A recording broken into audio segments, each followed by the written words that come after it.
Welcome to Take 5, your 5-minute inspirational message from Solid Rock Drogheda.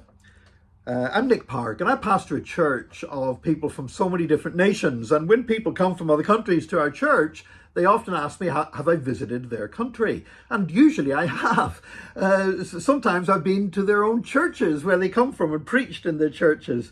But I'm always embarrassed when anyone from Lithuania asks me if I've visited their country, because I have to say that I have, and I don't remember a single thing about it. I had been in Latvia, and I was going from Latvia to Kaliningrad, which is a Russian enclave, and you basically travel through Lithuania from Latvia to get to Kaliningrad. And we were traveling at night, and I was fast asleep in the back of a car.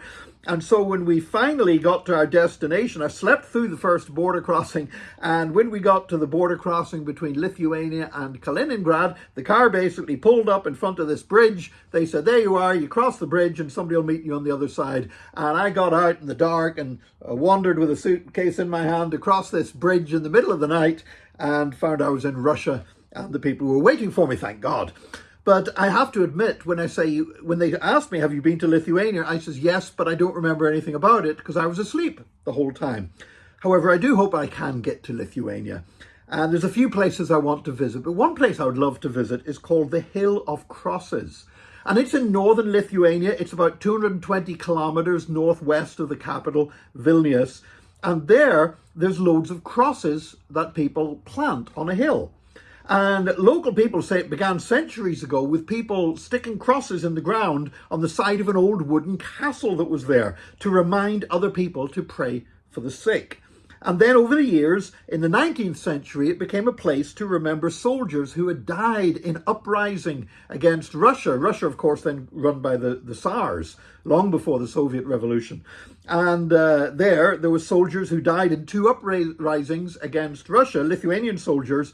And so it became a place to put crosses in the ground to remember those soldiers. Obviously, the Russians didn't like that, so they kept coming and tearing down the crosses. And this continued in Soviet times and became a form of protest against the policies of the Soviet Union to discriminate against practice of Christianity. And so again, every now and again, the Soviet authorities would come to the hill and they would tear down all the crosses and bulldoze them into the ground. But today, the Soviet Union is gone, and the crosses are still there. And today there are more than 100,000 crosses planted in the ground on this hill. And today, actually, they've been joined now by a lot of Ukrainian flags as well. People plant Ukrainian flags beside crosses to ask visitors to pray for Ukraine. Obviously, that's linked in with the whole anti-Russian sentiment that from how this whole Hill of the Crosses came about and developed over the years. But what I find really remarkable is the persistence of the cross as a symbol of Christianity. Now, the early Christians, they used more the fish, the sign of the fish, as a sign of their faith rather than the cross. But you know, the cross was a sign of shame and humiliation. In fact, the idea that anybody would want to use the cross as a symbol of anything would have seemed absolutely laughable to the average Roman. A cross was all about pain, death, degradation, humiliation, the kind of thing you would not want to be associated with at all. I don't know if you've ever noticed this, but in the New Testament, there are no detailed descriptions of the suffering on the cross. No, the New Testament writers don't go into it in any detail about Christ's physical sufferings on the cross. Why? Because everybody knew what the cross was like. Everybody knew how horrible it was. There was no need to spell it out. Everybody knew. And yet, this sign of shame and humiliation became something to glory in. So that Paul could write to the Corinthians in 1 Corinthians chapter 1, verse 18, for the word of the cross is folly to those who are perishing, but to us who are being saved, it is the power of God. And Paul could even say in Galatians 6:14, forbid that I should glory in anything except the cross of Jesus.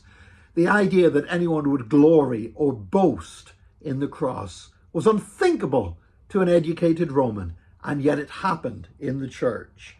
And the Hill of Crosses in Lithuania, 2,000 years later, is a testament to that fact. It's a testament to the fact that God can take the very worst things that can happen to us, the very worst reminders of our pain and suffering and degradation, and Jesus can take even those things and make something beautiful out of them. That is the enduring power of the gospel of Jesus Christ. May God bless you today. Join us again next time for another Take 5, your 5-minute inspirational message from Solid Rock Drogheda.